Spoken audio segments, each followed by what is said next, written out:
Yes ready महोदय। हमारा जो संविधान तैयार हुआ है उसमें भी इस बात का प्रयास किया गया है कि देश में लोकतंत्र पूरी तरह से लागू किया जाए और जनता को लोकतंत्र की सारी सुख सुविधा मिल सके। सबसे पहले मैं आपको इस बात के लिए धन्यवाद देना चाहता हूं कि आपने मुझे इस सम्मेलन में कुछ कहने का अवसर दिया है। आपके सामने जो विषय आएंगे वे इतने महत्व के हैं कि प्रत्येक हिंदुस्तानी चाहे वह किसी भी काम में लगा हो उन पर कुछ न कुछ ध्यान अवश्य देता होगा।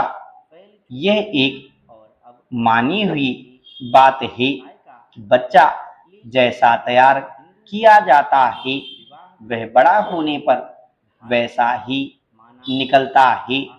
शिक्षा का काम यही है कि उसको अच्छी तरह से सुलझे तरीके पर तैयार करे और उसको इस योग्य बनाए कि उसे जिस किसी भी काम में लगाया जाए वह उस काम को कुशलता और सरलता के साथ पूरा कर सके। हमारे देश में जो शिक्षा पद्धति अभी तक जारी है वह नई नहीं है, बल्कि यदि मैं यह कहूं कि वह 125 वर्ष पुरानी है तो गलत नहीं होगा। 125 वर्ष पहले जिस उद्देश्य को सामने रखकर यह शिक्षा पद्धति जारी की गई थी वह उद्देश्य अब नहीं रहा, पर शिक्षा पद्धति अब तक लगभग वही है।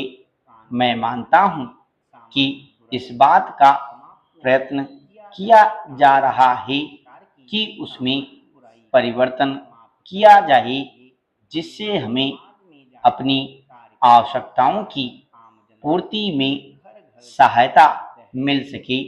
जहां तक मुझे मालूम है इस काम में अभी तक हम सफल नहीं हुए हैं।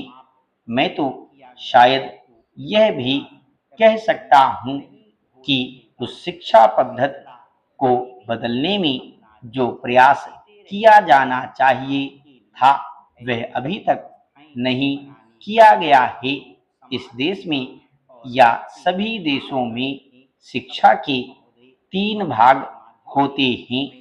एक तो वह जिसमें छोटे छोटे बच्चों को शिक्षा दी जाती है, दूसरा वह जिसमें युवावस्था के पहले बड़े होने तक और तीसरा वह जिसमें युवावस्था के विद्यार्थियों को शिक्षा दी जाती है।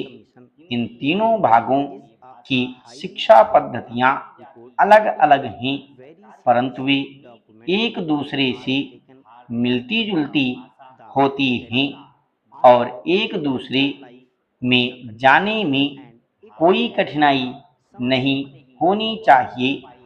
इसलिए यदि हम अपने देश की शिक्षा में सुधार चाहते हैं तो सबसे अधिक आवश्यकता यह है कि सर्वप्रथम प्राथमिक शिक्षा में, उसके बाद माध्यमिक शिक्षा और फिर विश्वविद्यालय शिक्षा में सुधार किया जाना चाहिए।